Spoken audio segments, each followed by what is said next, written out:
Tadashivasamarambam Shankaracharya Madhyamam Asmadacharya Paryantam Vande Guru Param Om Shwara Namastê. Vamos para o quarto passo, dando continuidade à nossa aula de sábado, né? Esse passo é o mais importante. Eu sou a consciência com o corpo incidental. Esse é o terceiro passo, né? Agora, qual é o quarto passo? Agora eu sei e espero ter compreendido os ensinamentos, que eu sou a consciência que existe por trás desse corpo, vivificando, vivificando e animando. Então, o corpo é um instrumento, é um recipiente, né? E eu sou o conteúdo. Então, esse é o nível no qual o indivíduo ele acha, eu sou o corpo, mas eu tenho a consciência dentro de mim, né? É como na analogia do pote de barro e o espaço contido dentro do pote de barro, né? O indivíduo vê, não, não, esse aqui é um espaço diferente do outro espaço naquele outro pote de barro. Aquele pote de barro é de porcelana, é mais bonito, mais caro, então o espaço ali dentro deve ser superior também, né? Então nós sabemos que o espaço é o mesmo dentro de qualquer pote de barro e é o mesmo fora de todo e qualquer pote de barro. Existe somente o espaço, por isso o espaço é uma analogia muito importante, uma analogia vedântica, linda, maravilhosa, todo pervasivo dentro do âmbito de Mithya, né? Do mesmo modo, eu sou a consciência, né? Por, por trás ou dentro deste corpo, né? O corpo é um recipiente, eu sou o conteúdo, essas noções muito comuns, né? Eu vejo a consciência como tem a expressão em inglês esse de o princípio indweller, né? É como se ela fosse o princípio interior que vivifica o corpo. Na verdade, a consciência ela está permeando o corpo, né? Na verdade, ela está permeando o corpo sutil, que por sua vez anima e vivifica o corpo físico, e ela permeia, né? E pervade tudo que existe no espaço, independentemente de objetos, né? Configurações densas ou não. Então, este passo é o passo de que a consciência invisível existe dentro de mim. Eu me vejo como uma consciência dentro do corpo, né? Ao invés de ver o quê? O corpo dentro de mim, né? Então, eu vejo a consciência, eu sou a consciência dentro deste corpo, né? Então, eu estou limitando o espaço dentro deste pote de barro, né? E distinguindo este espaço dentro desse pote de barro do espaço dentro do pote de barro chamado Betânia, né? Estou vendo diferenças, né? Então, eu sou o inquilino, a consciência invisível. Se eu me vejo como consciência dentro do corpo, então o que deveria ser? Se eu sou a consciência dentro do corpo, né? Então, Rama é a consciência em Rama, etc, etc. Então, isso aí nos conduz àquela ideia falsa, né, equivocada, de que sim, sim, existe uma infinidade de consciência. Isso você vê no mundo aí da metafísica, da New Age, todas essas abordagens modernas, né, que acreditam, são tantas consciências e elas estão expandindo isso aqui. Não, existe somente uma consciência e um monte de mentes, entendeu? E as mentes elas não estão expandindo porque elas estão se tornando tão materialistas e tão ignorantes que elas estão a um passo de destruir mais uma civilização humana. Então, não me diga que as consciências estão expandindo, não, elas estão obtendo mais conhecimento tecnológico, isso e aquilo, e atrofiando em termos de conhecimento espiritual, religioso, né? Isso é um perigo, ocorre sempre, ciclicamente. Então, o terceiro passo é isso. Eu sou a consciência, existe somente uma consciência e eu simplesmente vivifico através dos corpos sutis todos esses potes de barros, né? Existe somente uma existência, uma consciência, né? E é a mesma consciência da barata também, tá? Então, a gente não pode se sentir superior a uma barata. muito embora a gente deva se sentir superior, porque é um nascimento superior. Se a gente não fizer bom uso deste corpo-mente, chora, talvez nos coloque esta alma individual dentro de um instrumento barato, né? É aí que a gente vai ver o que que é bom, né? Viver naquela sujeira. Ok. Quantas consciências existem? Diz Swamiji, né? Geralmente a conclusão será: existe uma infinidade de consciências dentro de cada corpo, existe uma infinidade de espaços dentro de cada pote de barro, né? Analogia, né? Existe uma infinidade de consciências, como a galera aí diz por aí. E ela está expandindo, ela está crescendo. É como se existisse uma consciência dentro deste instrumento aqui, diferente do instrumento, a consciência do instrumento chamado Marcelo e assim por diante. Então, esta é a confusão, esta é a conclusão, que na verdade a palavra melhor, esta é a confusão geral, né? A confusão geral é que a consciência é pluralidade, são muitas consciências e elas estão expandindo, porque as pessoas fazem confusão entre o que é a mente e a consciência, né?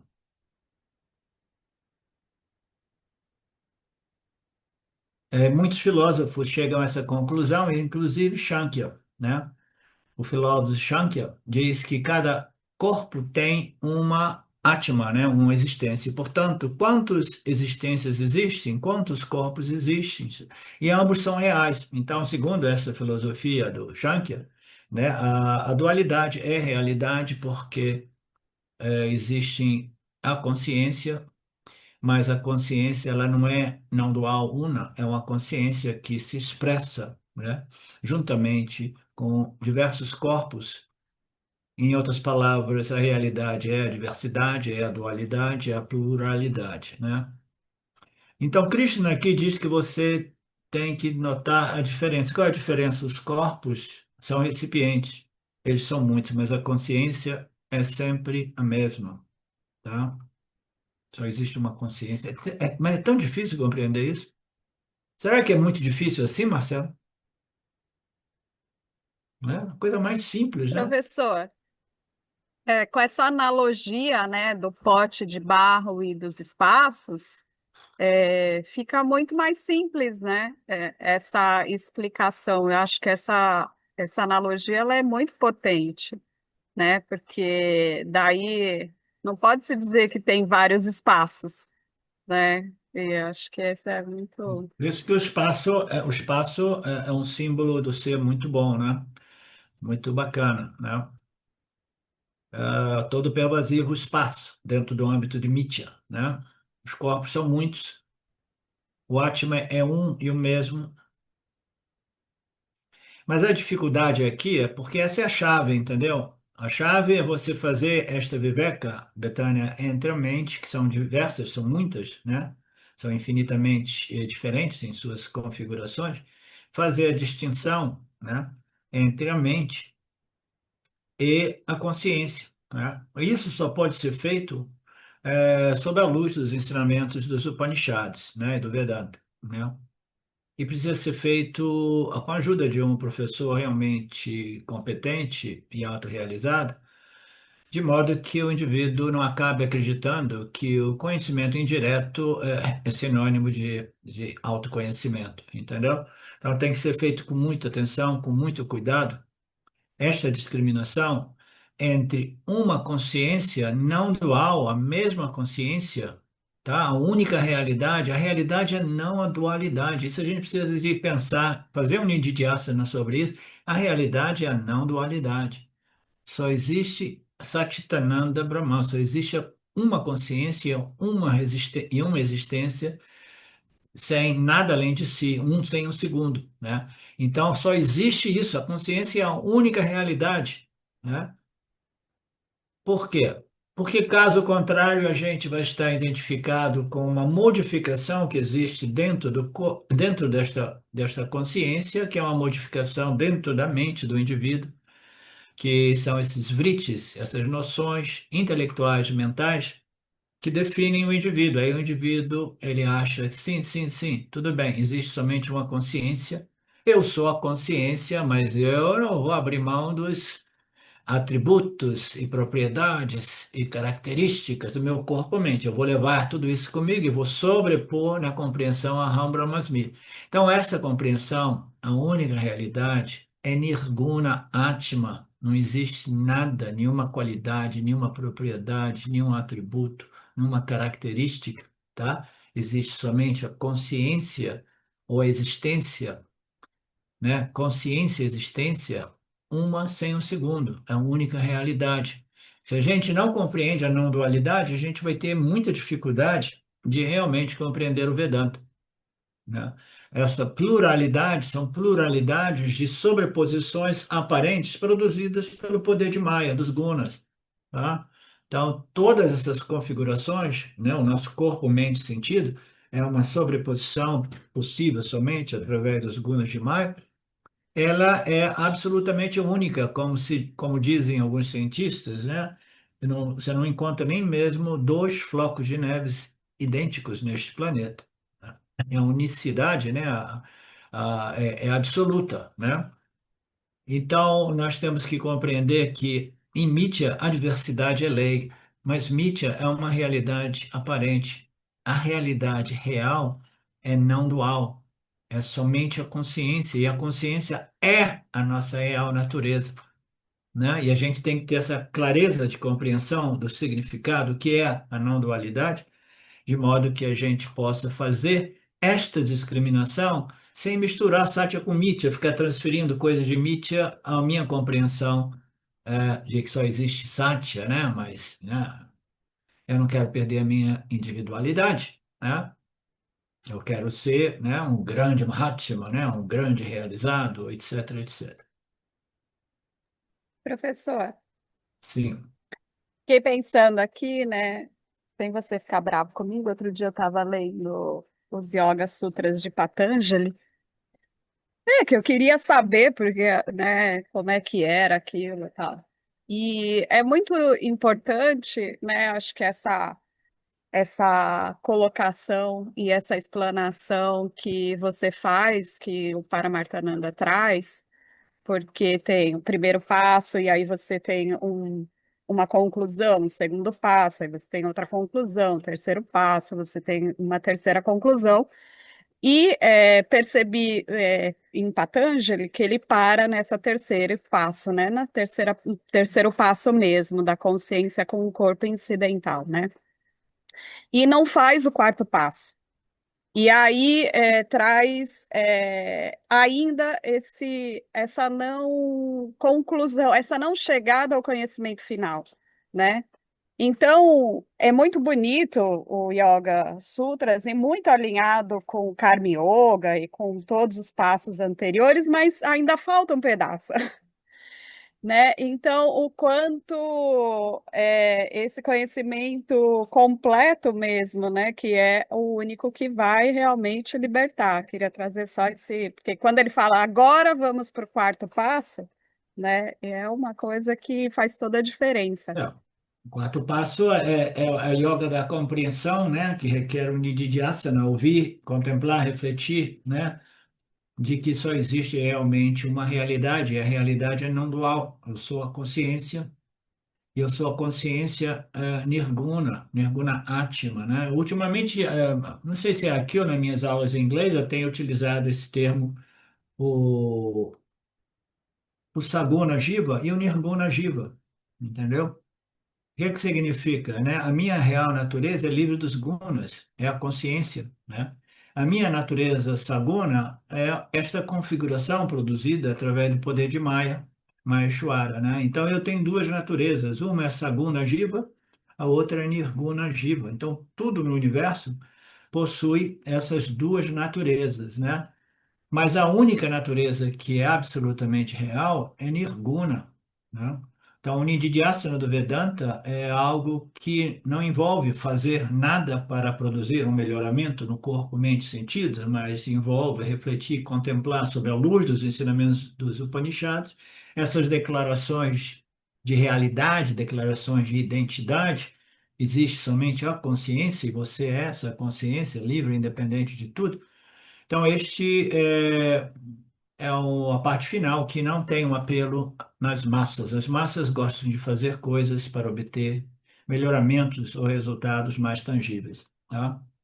Eu não entendi por que que eu ficaria bravo com você. Não, porque eu leio às vezes outras coisas, mas aí eu sempre trago análise para o Vedanta, deixa eu ver. Mas eu leio, né, algumas outras Não, coisas. vivendo ali naquele ambiente seu, você não poderia não estar em contato com um monte de bobagem, né?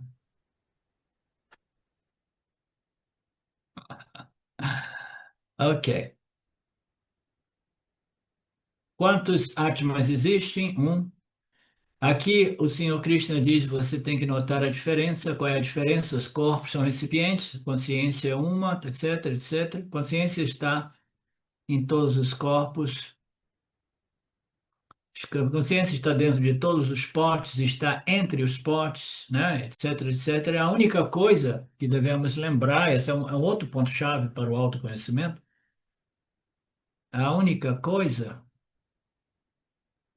é que a consciência só é verificável e reconhecível quando em associação com um, um corpo-mente, né?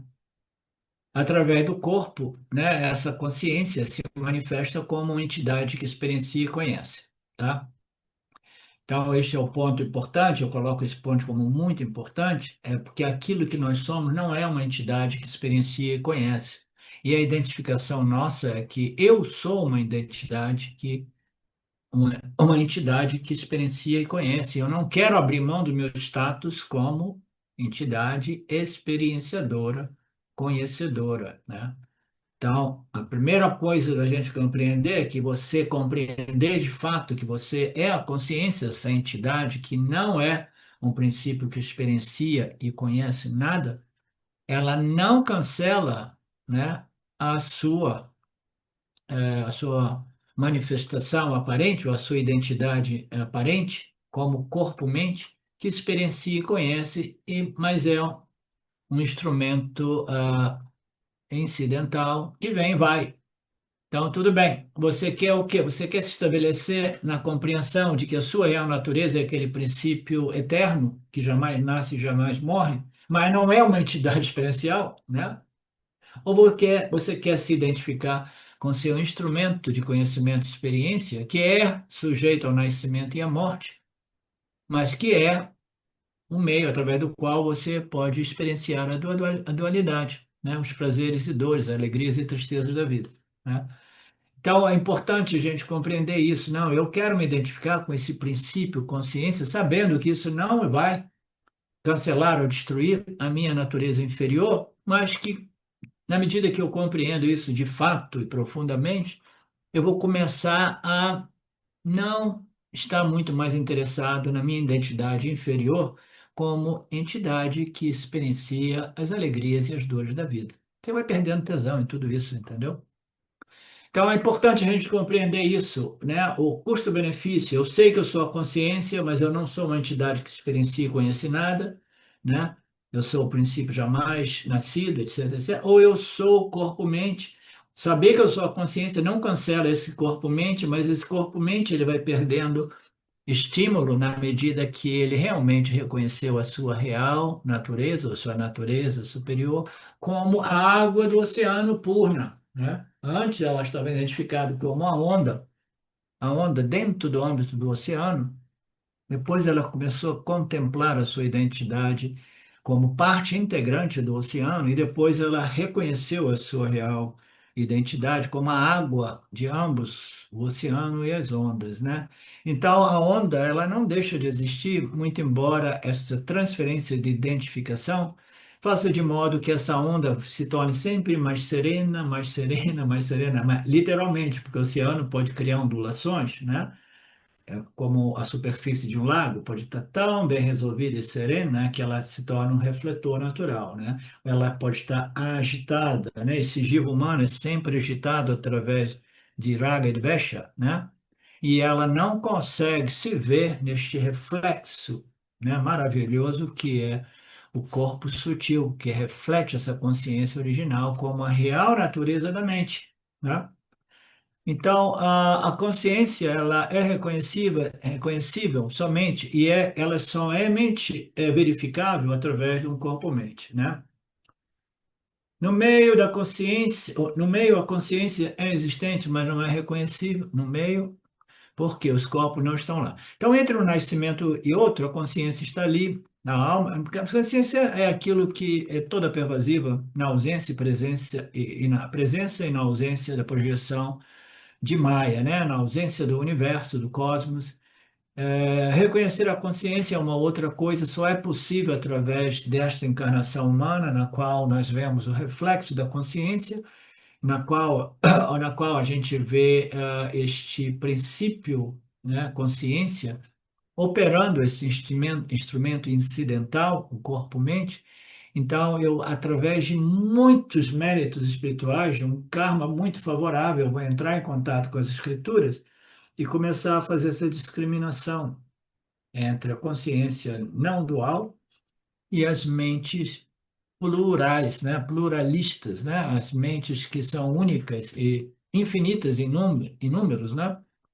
Então, eu vou reconhecer, eu só posso reconhecer isso enquanto encarnado, enquanto ancorado nesse instrumento de conhecimento chamado corpo, mente e sentidos, em associação com as escrituras e um guru que realmente possa ser de ajuda, né? Essa consciência, ela é sempre visível, não realmente facilmente, tangivelmente visível, mas ela brilha. Como é que ela brilha essa consciência? Ela brilha fundamentalmente como o princípio aham no ser humano, né? Eu sou, eu existo, né? Ainda assim, antes dele se identificar com o corpo-mente, né? Uma criancinha, quando ela começa a se dar conta da sua existência, sem aquela identificação, que é o que nós chamamos do ego, né? Ela é uma coisa tão linda, tão espontânea, tão natural, né? Querendo tocar, sentir, né? Saborear o mundo, né? Então, tudo isso é verificável fisicamente. Essa consciência sem a qual essa criancinha não começa a tocar e cheirar e botar tudo na boca, né? A eletricidade somente é verificável através de um aparelho elétrico que produz isso ou aquilo, né?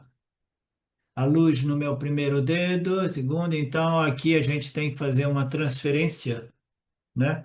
Desta analogia da eletricidade, a gente se transfere para a transferência, para a analogia da luz que ilumina e revela tudo. A consciência, numa outra analogia, ela é vista como uma luz, a luz da consciência que ilumina e revela tudo. O espaço é a outra analogia maravilhosa, né?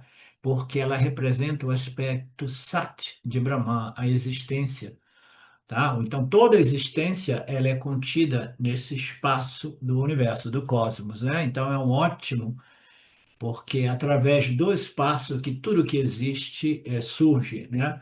E, por outro lado, o aspecto Chit de Brahman é ilustrado, né, como um pramana, um meio através do qual as coisas são reveladas e conhecidas, né? Então, essa luz é uma analogia maravilhosa. Então, aqui a gente vê a mão, mas aqui a gente vê o quê? A luz que bate na mão e reflete a mão, né? Sem essa luz, a gente não vê a mão. E nós nos referimos, né, não à luz física dessas lâmpadas aqui, mas a gente se refere em analogia, fazendo um paralelo, tem a consciência que é a luz das luzes, é o pramana dos pramanas, sem a qual a luz física que vem do nosso sol não revela nada, entendeu? Nós precisamos da luz por trás da luz do sol, e que é a luz que reflete no nosso aparato, que permite a nós iluminarmos essas experiências do aqui e agora e experimentar e conhecer as coisas deste mundo, né? Então, essa luz ela reflete na mão e reflete os objetos atrás, reflete a unha, né? Reflete o braço, ela reflete tudo, né? Então, essa luz está onde? Ela não está limitada naquilo que ela ilumina e reflete, né? Ela está pervadindo tudo, refletindo tudo, os objetos atrás, a unha, o braço, etc, etc. Então, a luz é um princípio todo pervasivo, né? Iluminando e revelando as nossas transações.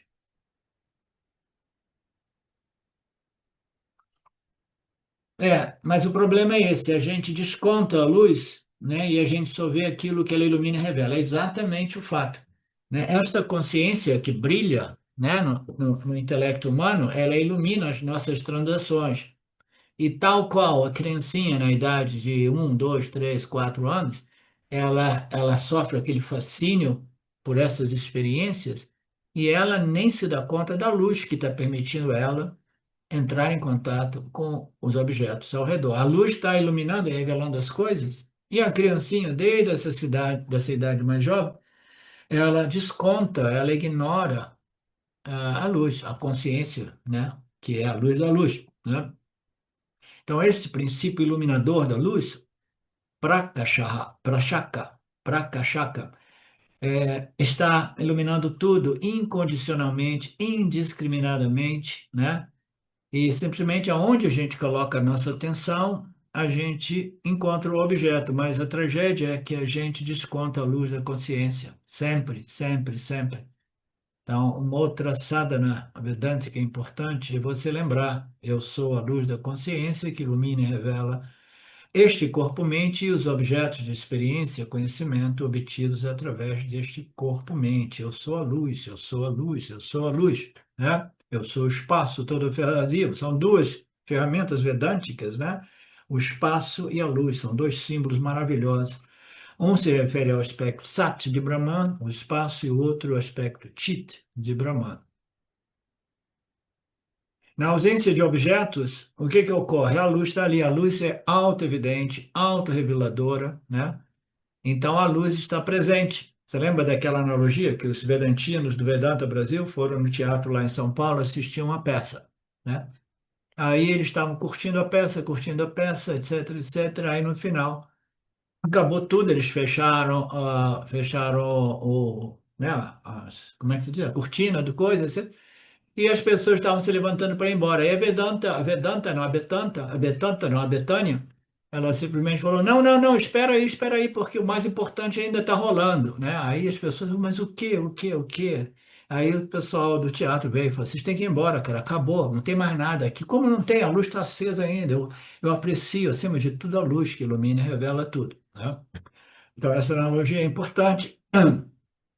Essa luz é sempre iluminando as minhas transações. Muitas pessoas se tocam, a ficha cai quando elas se dão conta dessa luz, né? E foi o caso com este complexo corpo-mente. Eu me dei conta desta minha natureza real através da luz que ilumina e revela tudo. Ah, agora eu entendi. Ela está sempre presente, iluminando indiscriminadamente e revelando tudo, né? Aí a mente vai fazer as suas discriminações. Isso eu gosto, isso eu não gosto, isso eu quero, isso eu não quero. Seja a luz, a testemunha, né? A testemunha não envolvida com aquilo que ela ilumina e revela, né? O Vedanta diz que a consciência permeia tudo e todos os objetos. Na presença de objetos, na ausência de objetos, a consciência permanece iluminando. Ela é auto-effulgente, autoluminosa. Existe somente uma omnipresente consciência, né? Diz assim: Deus é omnipresente, omnisciente, omnipotente. Essa consciência, ela é onipresente e ela se manifesta em tudo, né? Sem essa consciência não existe. Por quê? A consciência é o pano de fundo. Tudo que existe no cosmos é uma projeção aparente no âmbito desta consciência, né?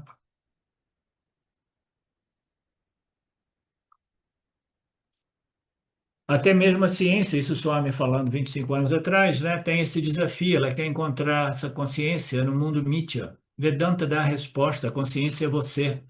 Ela não é parte, nem propriedade, nem subproduto deste mundo Mithya, né? É um princípio livre, independente, ela é a luz da consciência, a luz do observador, né? A consciência que ilumina a mente do observador tentando encontrar a consciência, né?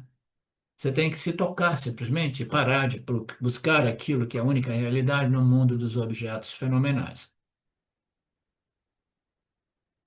Esse mundo Mithya é simplesmente um truque, uma matéria manifesta através do poder de Maya, que para nos indicar que sem a consciência a gente não experimenta nada disso, né? Meu guru antes do Vedanta, Swami Nisargadatta Maharaj, ele tinha essas sacadas muito bacanas. Ele dizia que a consciência está sempre ali, e o mundo ao nosso redor é como se fosse advertisement, propaganda, né? Propaganda se diz, advertisement, marketing, né? Porque as coisas surgem, né? Essa consciência vai lá e reflete, ilumina, revela, entendeu? E para quê? Para a gente se dar conta que a consciência é realmente a única realidade, né? Tudo isso aparece e desaparece num fluxo de constante modificação.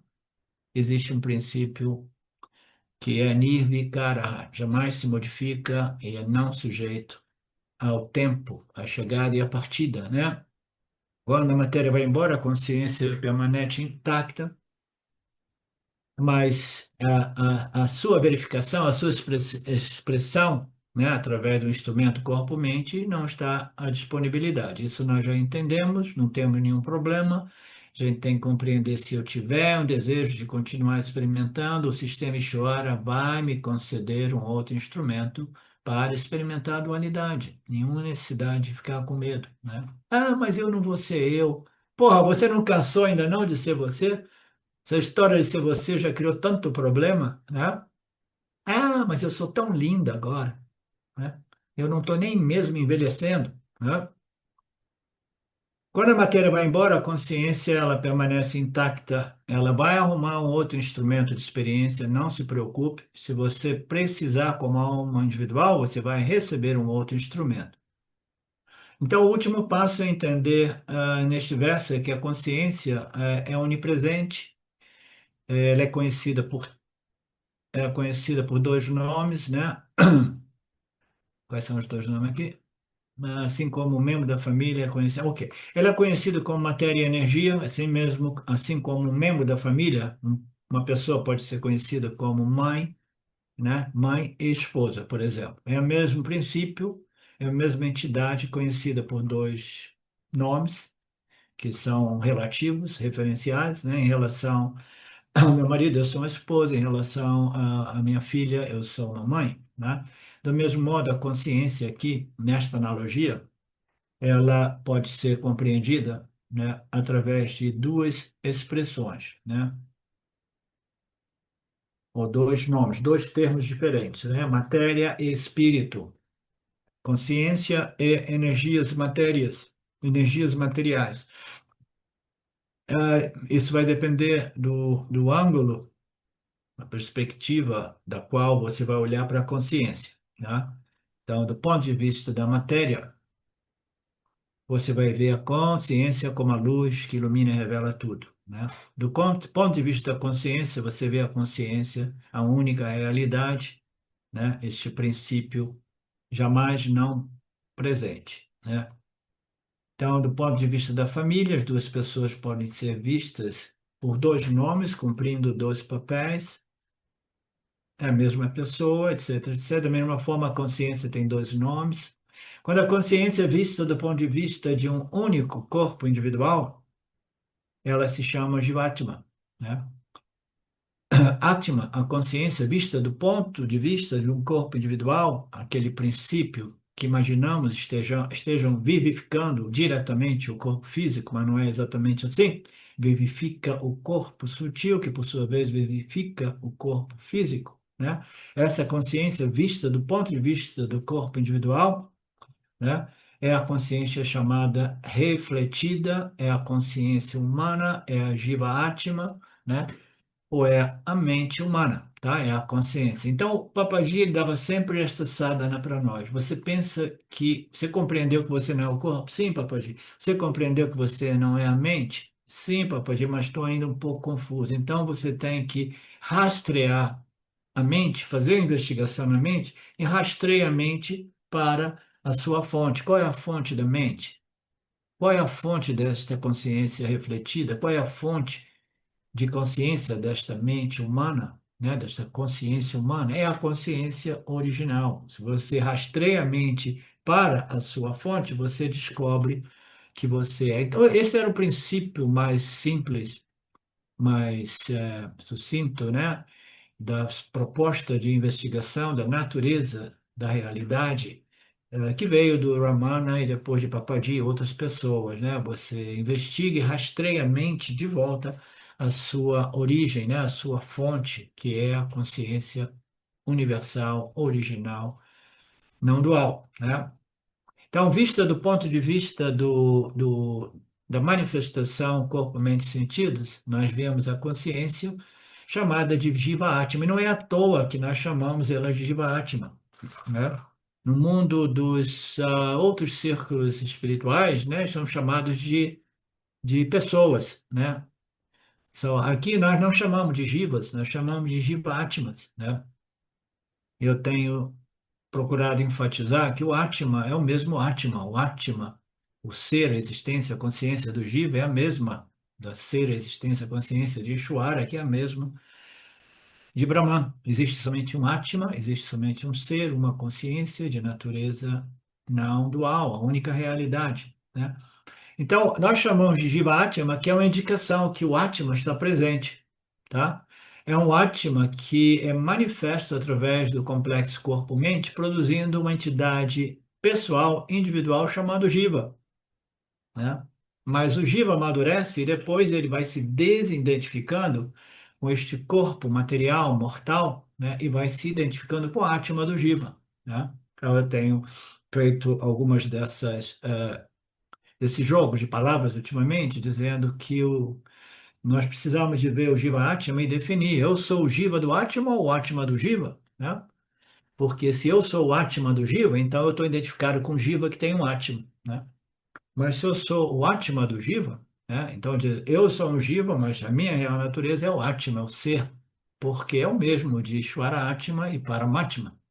O ser, a consciência, é a única realidade, né? Então aqui nós chamamos de Jiva Atma, e o Atma, Paramatma, digamos assim, a consciência vista do ponto de vista do corpo individual, vivificando o corpo, é chamado de, é a consciência chamada de Atma. Aqui, Atma, a consciência Paramatma, vista do, ele repete os mesmos conceitos, o mesmo modo que eu também repito, né? Do ponto de vista do Jiva Atma, né, este Atma, que é a consciência, né, de Paramatma, a única realidade, ela, assim por dizer, ela permite, né, a vivificação e animação desse corpo-mente, né? E eu chamo isso de Jivatma, yes, Jivatma Paramatma Aikyam. Jivatma e Paramatma são de natureza Atma, são idênticos, a mesma natureza, do mesmo modo que os raios de sol que chegam através do reflexo da Lua, fundamentalmente, eles são que raios de sol, né? Ah, não, não, não, isso não é um raio de sol, não, é um reflexo do raio que nós obtemos diretamente durante o dia, né? Mas é sempre raio de sol. A natureza do Jiva-Atma é raio de luz, raios de consciência, tá? E o Jiva-Atma tem a possibilidade de compreender a sua natureza Atma, se identificar e poder dizer, eu sou o Atma deste Jiva. O Jiva é um instrumento incidental que ocorre dentro do âmbito da minha existência, do meu Atma, né? A mesma consciência, vista do ponto de vista de todos os corpos, a gente pode chamar de Paramatma, né? A totalidade de todos os Jivatmas é o que a gente diz, pode chamar de Paramatma. Então, do ponto de vista do microcósmico, eu digo, a consciência se manifesta como Jivatma, do macrocósmico, eu vejo a consciência se manifestando como Paramatma, né? Sobre a perspectiva do todo, né? Mas existe um outro ângulo de compreensão. Se você diz assim, eu não estou interessado nem nessa identificação com o microcósmico e muito menos com o macrocósmico. Eu quero saber realmente qual é a minha natureza, né? Totalmente transcendente, transcendental ao micro e ao macro, né?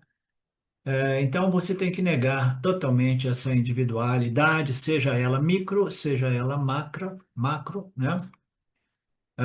Eu não sou nem um Jivatma, nem Paramatma, visto deste ângulo. Eu sou o Atma, ponto final. Eu sou o ser, eu sou a consciência. Atma, Atma, Atma. Portanto, a consciência é o Atma. O adjetivo Jiva é quando você olha para ela do ponto de vista do indivíduo. O adjetivo para, o parama, né, é quando você olha do ponto de vista de Shwara, a totalidade do manifesto, né? O primeiro, o ministro, o presidente é visto do ponto de vista da sua família, é uma pessoa como qualquer outra, né? Mas dentro do seu papel presidencial, ele é visto, né, como uma pessoa importante. Qual é a diferença do peso desse primeiro-ministro, o presidente? É a mesma pessoa, com os mesmos defeitos e virtudes, né? É um saco química, de químicas, de ossos e de vasanas, né? Mas quando ele está desempenhando o seu papel, né, lá na Casa Branca, né, ele é visto como uma autoridade muito poderosa, né? Mas é sempre o mesmo Jivinha, né? Com aquele peso. Portanto, Jiva Atma é o Atma, Paramatma é o Atma, Ishvara Atma é o Atma, né? Só existe um Atma, só existe uma consciência, né? Jiva Atma, Paramatma, Aikyam, ok? É somente um Atma, uma existência, uma consciência. Então, qual é o meu conhecimento agora? Eu não estou interessado nem com a minha identidade no macrocósmica, que é eu sou, né, esta onda do oceano, né, mas parte integrante, né, deste oceano. Eu não sou a água dessa onda do oceano, mas eu me identifico com a onda. Eu não sou o oceano como a totalidade, né, a minha perspectiva macrocósmica. Eu sou simplesmente a água, ponto, period, né? Quando eu esqueço o meu corpo microcosmo e quando eu esqueço o corpo macrocósmico de Ishvara, né, eu simplesmente transcendo esses dois níveis, duas perspectivas, e eu me identifico com o Nirguna Atma, ok? Que não é nem para, nem Jiva Atma, tá? Nem Paramatma, nem Jiva Atma. Eu sou o Nirguna Atma. Este conhecimento só é encontrado nas escrituras dos Upanishads e é o conhecimento que realmente liberta através da compreensão da identidade ou unidade entre o Atma, a existência consciente do Jiva, e a consciência existência, a única realidade referida, né, como Paramatma ou Nirguna Deus, né, Nirguna Atma. O exemplo que geralmente nós damos no Vedanta é a água, a onda do oceano, né? E o oceano. Qual é o fator comum entre ambos, né? A onda do oceano e o oceano. O que que existe comum entre idêntico entre eles, né? A gente tem que ver que na superficialidade o oceano é vasto, é cheio, completo, sempre presente. As ondas são sujeitas a temporalidade, elas aparecem e morrem, etc, etc. Então, na superficialidade, a gente vê muitas diferenças. A ondinha é insignificante diante do poder do oceano, tá? Então, o conhecimento que realmente vai liberar essa ondinha, esse Jiva Atma, esse Jivinha, né, é compreender a sua natureza Atma e que, fundamentalmente, existe um fator que é essencialmente comum a ambos, que é o Atma. Aqui é chamado de unidade essencial, a minha natureza essencial é a água, né? É o Atma. Os Jivinha jamais pode se comparar com a totalidade macrocósmica de Ishvara, né? Mas ele tem a capacidade, desde que tenha obtido esses méritos espirituais, né, kármicos, de entrar em contato com essas escrituras que revelam esta unidade, essa natureza, essa unidade essencial dele, que é idêntica à natureza de Deus, como, né, o Nirguna Atma, Nirguna consciência. Então, são todas essas, sempre as mesmas analogias que servem ao propósito de nos convencer de que isso não é uma viagem intelectual ou filosófica, isso é um fato, esse conhecimento liberta, desde que pacientemente ele seja gradualmente assimilado e internalizado. Você precisa remover essa identificação com os namarupas, né? Tanto Namarupa, eu sou a onda do oceano, tanto o Namarupa, uma das ondas, começou a viajar na maionese e falou assim: eu sou o oceano, eu sou o oceano. Não, o oceano também é uma compreensão limitada de si, né? Você é a água do oceano, você é o Atma, né? Você nem é o Jiva, nem é Ishvara, você jamais será como Ishvara, mas você pode realmente reivindicar sua natureza como Brahman, como Nirguna Atma. Portanto, conheça-me como Kshetranya, em todos os, né, em todas as configurações energéticas materiais. Krishna desenvolva a capacidade de me ver, né? Ver é uma coisa difícil, né? A palavra ver inclui que você pode visualmente ver, mas intelectualmente, cognitivamente, você vai ver através desse terceiro olho, que é a visão vedântica, a visão upanishadica, o olho do conhecimento, o olho da compreensão a respeito da única realidade, que é a natureza do observador, do investigador. Me veja em tudo, porque eu sou a luz iluminando e revelando tudo. Jamais me desconte e simplesmente se apegue às coisas que eu ilumino e revelo, né? Eu sou de natureza Atma e você também desfruta desta mesma natureza, né? Este verso é tão importante, né? Porque é um puro Mahavakya, é um verso de declaração de identidade. Conheça-me como a consciência universal, né?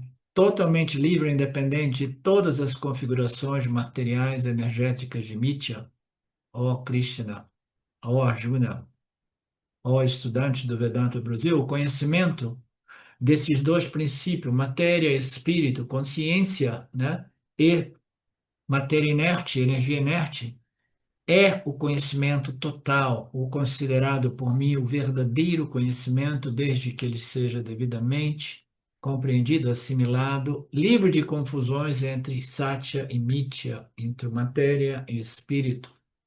Este é um conhecimento realmente, devidamente compreendido, assimilado e internalizado.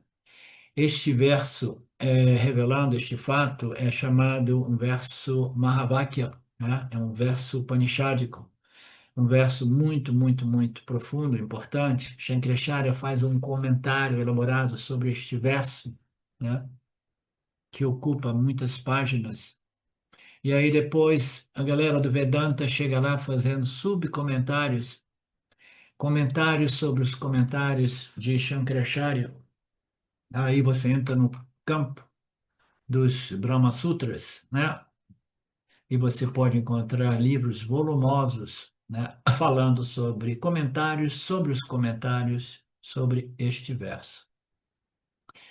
O que é a definição de um Mahavakya? É qualquer declaração de realidade ou de identidade, qualquer declaração que revele a unidade essencial entre o Jivatma e Paramatma, né? E até mesmo Jagata Atma. O mundo físico material, até mesmo os seres inertes, também são de natureza Atma, né? Então, a compreensão Jiva-Atma, Paramatma, ela se estende até mesmo Jiva-Atma, Paramatma, Jagata-Atma, Aikya. Só existe realmente a consciência por trás de tudo isso, a existência. Então, este é um verso Mahavakya dos Upanishads. Agora, olhemos mais uma vez para o verso.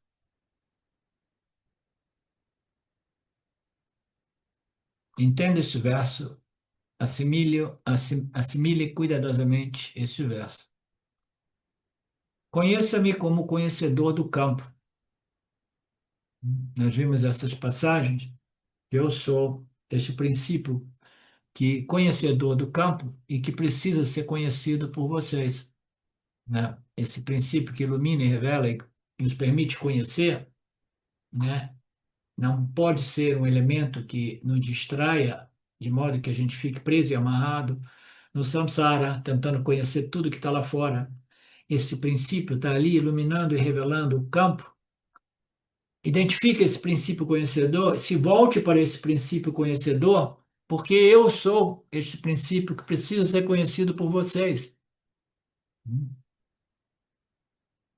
Esta consciência obtida neste corpo-mente, né, é uma advertisement, uma publicidade, uma propaganda do divino, como dizia Nisargadatta Maharaj, né? Portanto, Jivatma Paramativana Vidi, que você conheça,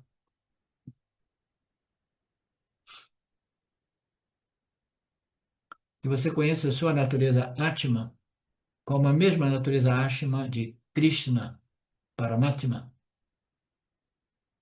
Você conhece o Krishnanya Jivatma como Krishna Paramatma. Aqui ele está dizendo existe somente um Atma. O Atma, Krishna aqui ele representa Paramatma. No Gita, Krishna, às vezes, ele está ali representando Ishvara, ensinando para a gente o relacionamento entre o Criador, criatura e criação e suas leis.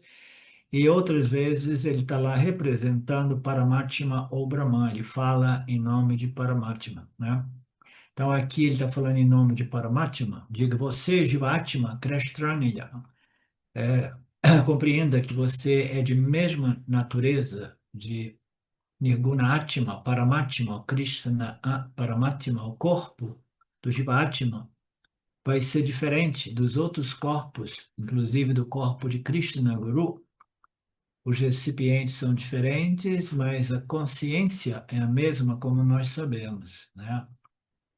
As lâmpadas são diferentes, mas a luminosidade é a mesma.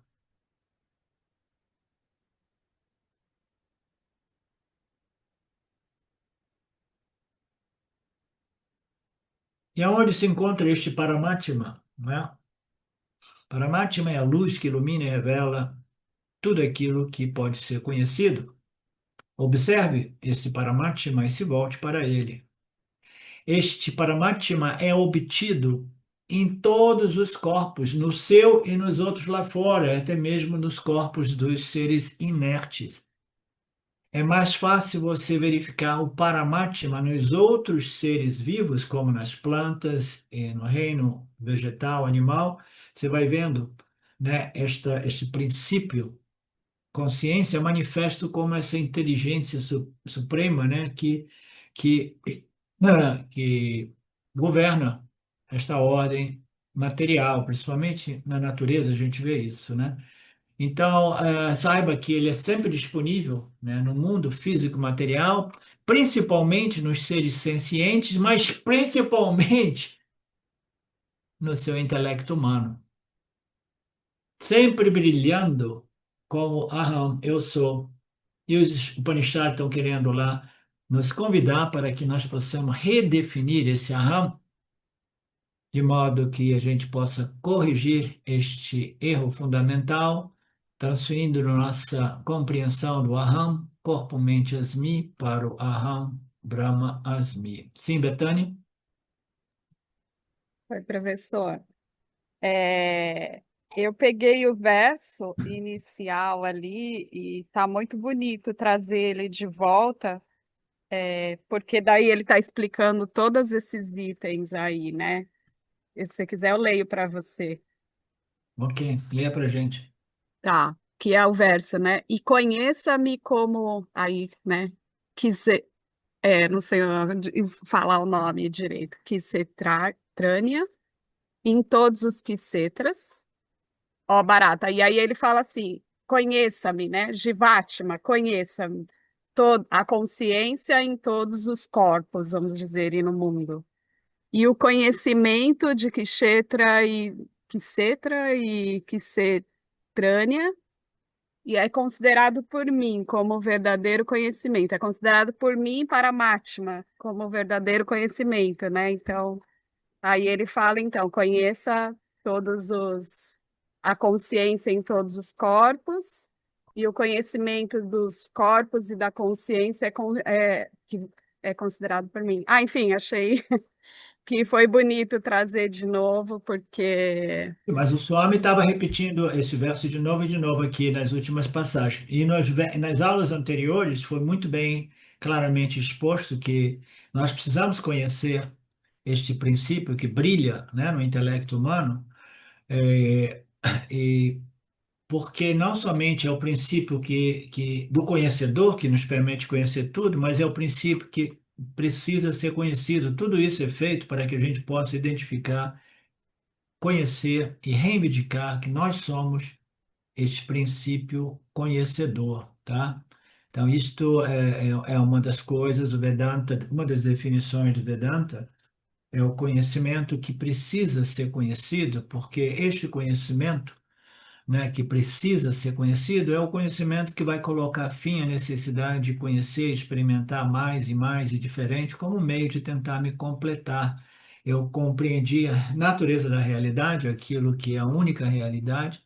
Então, o propósito da vida humana, da encarnação humana, é nós chegarmos a um ponto no qual a gente já não fica tão distraído e perdido e interessado naquilo que essa consciência ilumina e revela, mas a gente se torna introspectivamente interessado em se voltar, nos voltarmos e compreendermos e assimilarmos. Eu sou essa consciência. A consciência não é um objeto, mas é a natureza do sujeito que está, né, conhecendo tantas coisas no mundo, né? Então, onde é que nós estávamos? Aonde se encontra esse Paramatma? Ela se encontra no mundo, ela se encontra principalmente na nossa mente, né? Ela brilha como eu sou, eu existo, como Aham. É a consciência obtida em todos os corpos lá fora, mas se eu olhar para mim mesmo é onde ela se manifesta mais evidentemente, né? A gente volta a falar sobre tudo isso, é um tema muito profundo, bonito, amanhã, no mesmo canal, no mesmo Mídia, né? A gente vai encontrar e compreender sempre mais profundamente e claramente a diferença entre o Kshetra e o Kshetraniya. Ok? Alguma coisa mais, Betânia?